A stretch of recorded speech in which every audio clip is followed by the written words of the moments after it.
The sun was dipping low over Pine Hollow Lake, casting a golden glow across the water when the roar of a bulldozer shattered the peace.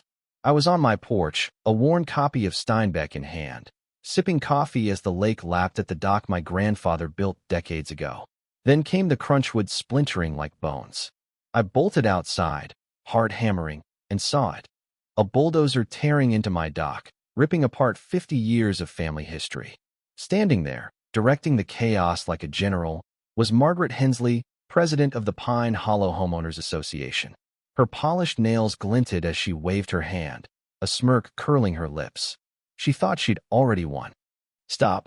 I shouted, storming down the path, my boots crunching gravel. "What do you think you're doing?"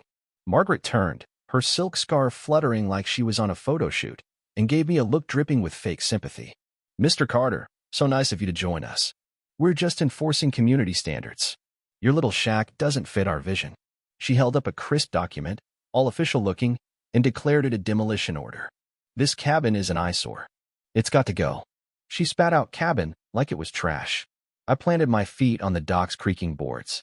"My family's owned this land for 70 years, Margaret. You've got no claim here." Her smirk widened. "Oh, John, you're out of touch. The town council expanded our boundaries last month. This lake's ours now. You've got 48 hours to vacate, or we'll do it for you." The bulldozer's driver, a young guy avoiding my eyes, killed the engine. The silence made her next words hit harder. "Pine Hollow's going upscale resort vibes, million-dollar homes. Your shack's dragging us down." She offered to get me a realtor to cash out. I felt the dock beneath me, the same boards where I learned to fish, where Grandpa taught me to tie a sailor's knot. A cold resolve settled in. "I'll need to see the paperwork," I said, voice steady. "Deed transfers, permits, environmental studies. You've got those, right?" Her eyes flickered, but she recovered fast. "Our lawyers have it covered. For now, we're improving HOA property." I pulled out my phone, already dialing. "Good to know, because I'm recording this, and the sheriff's on his way. Last I checked, destroying private property is still a crime in Lincoln County." Margaret's face tightened, but she didn't budge. "You're making a mistake, John. We'll be back tomorrow with deputies who know how this county works." As she strutted off, the bulldozer rumbling behind her, I stared at the mangled dock, my stomach hollow. This cabin, this lake height's all I have left of Grandpa. The summers we spent here, the life I earned after years fighting other people's battles. But if Margaret Hensley thought I'd roll over, she was in for a surprise. I'm John Carter, 54, a property rights lawyer with 20 years dismantling cases like this. Game on. I'd retired to this cabin on Pine Hollow Lake, 100 acres of peace my family's held since the 1940s. It's just a cedar cabin, a dock, and a view that makes the world's chaos fade. Free and clear, no HOA, just as Grandpa intended. But Margaret, late 40s, all high heels and power suits, ran the Pine Hollow HOA like her personal fiefdom. She fined anyone whose mailbox wasn't the right shade of taupe. The lake was split between old-timers like me, with cabins passed down through generations, and new money folks chasing Margaret's dream of luxury lakefront living. To them, I was just the quiet guy who fished too much and skipped their cocktail parties. They didn't know I'd spent decades unraveling shady land grabs. I just wanted to be left alone. Trouble brewed because my cabin sat on the east shore, outside their gated paradise. Margaret hated that. She wanted a seamless shoreline of glass mansions, not my rustic relic. It started with that bulldozer stunt, but I knew she was targeting every old property on the lake, forcing us out for her rich clients. I wasn't letting her erase my family's legacy.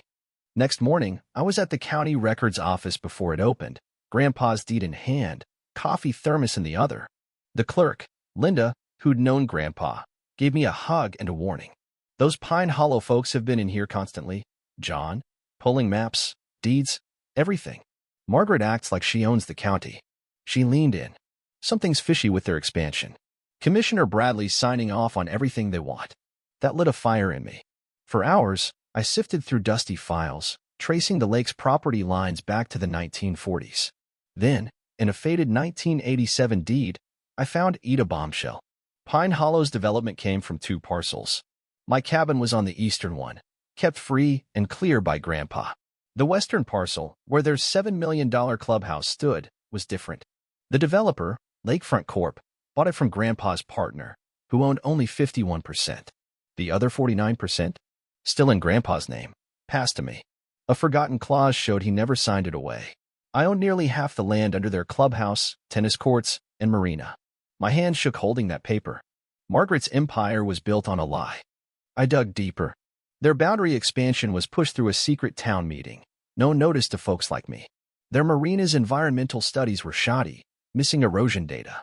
And those HOA fees for their fancy amenities? Collected on land they didn't fully own. I left with a stack of evidence thicker than my old law books. Back home, a cease and desist notice was taped to my door. But I wasn't alone. My neighbor, Henry Walsh, 78, was on my porch. They hit me last month, he said.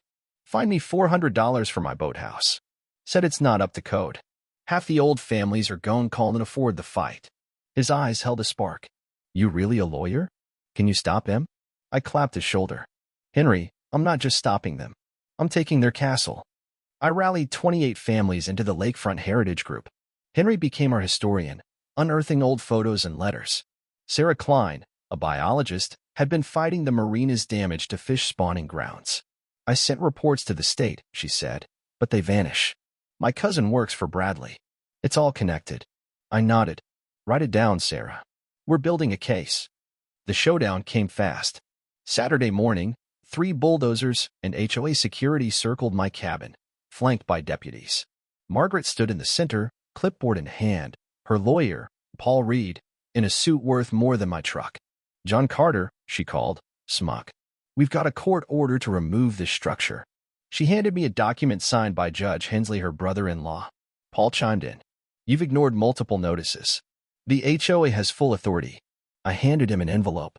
Read this first. Temporary restraining order, County Circuit Court. No touching my property until we settle a title dispute. Margaret's heels clicked. What's the holdup, Paul? His face fell. It's legit, he muttered. Blocks any action pending ownership review. I smiled.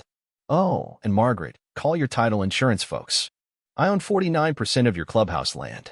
Grandpa's deed never cleared. Her face went pale. Impossible. We checked everything. I shrugged as neighbors gathered. Happy to let a judge decide if your $7 million toys on stolen land. The bulldozers left. Word spread fast someone was standing up to Margaret. The next month was a legal brawl. Pine Hollow hired a big city firm, but Grandpa's deed was ironclad. Their title insurance company froze their projects, sensing trouble. We collected affidavits from families fined into ruin. Sarah's reports became our environmental trump card. Then Margaret overplayed her hand at an HOA meeting, painting me as a troublemaker tanking property values. She proposed a fee to sue me. Big mistake. The room was packed, tension thick. Margaret stood at her podium, all fury. John Carter's destroying our community. But Mike Delgado, a new homeowner, stood up. Why didn't you tell us the clubhouse land was shaky before we paid for that marina? Ellen Park, whose sleek lake house won awards, added, if this is about standards, why is your friend on the board exempt from the same rules you fined Henry for? The crowd erupted, demanding audits. 3 board members quit on the spot, calling for a financial review. Days later, Paul called. Let's talk settlement. At a diner, he slid over a $200,000 offer for my land rights. I didn't touch it. That land's worth 10 times that, Paul. I'm filing to force a sale, split the proceeds. He paled. Tear down a $7 million clubhouse? I leaned in. Your clients build on land they didn't own, then bullied folks like Henry. I want my rights recognized, exemptions for legacy properties, my dock restored, and Margaret gone. He pushed back on her resignation, but I held firm. The state AG's looking into Bradley's zoning deals. Mention that. 2 days later, they caved. The board voted 68-7 for my terms, including Margaret's ouster. She stormed out, dodging reporters sniffing out her family's shady marina contracts. Margaret sold her house and fled to some desert-gated community. The new board, led by Ellen, set fair rules honoring the lake's history. My dock was rebuilt, board by board, like Grandpa's. Sarah led a shoreline cleanup, saving the fish. That summer, we held the first Pine Hollow Heritage Fest boat rides, old photos, a picnic on the clubhouse lawn, now shared ground. Henry's grandkid, a design student, drafted plans to protect legacy homes while keeping the lake sharp. One evening, fishing on my dock, Henry shuffled over. Heard Margaret's gone for good. Her cousin's company overcharged 50% on that marina. I reeled in a perch, let it go. "What are you doing with your payout?" he asked. I looked at the lake, kids splashing, boats bobbing. "Set up a trust for the old properties, the ecosystem." Grandpa said this place was for everyone, not just the rich. The sun set, painting the water gold. Grandpa's legacy wasn't just this cabin or that deed, it was knowing a community's worth more than money. History and heart matter as much as new mansions. The lake's changing, but now it's on our terms, with respect for what came before. Still, I wonder who's the next Margaret, waiting with a clipboard to control everything? What do you think? Was this justice, or just a lucky break? Have you faced an HOA bully, or fought for what's yours? Share your story in the comments, especially about standing up to unfairness or abuse in your life. Where do you stand on fighting back? Let's hear your voice.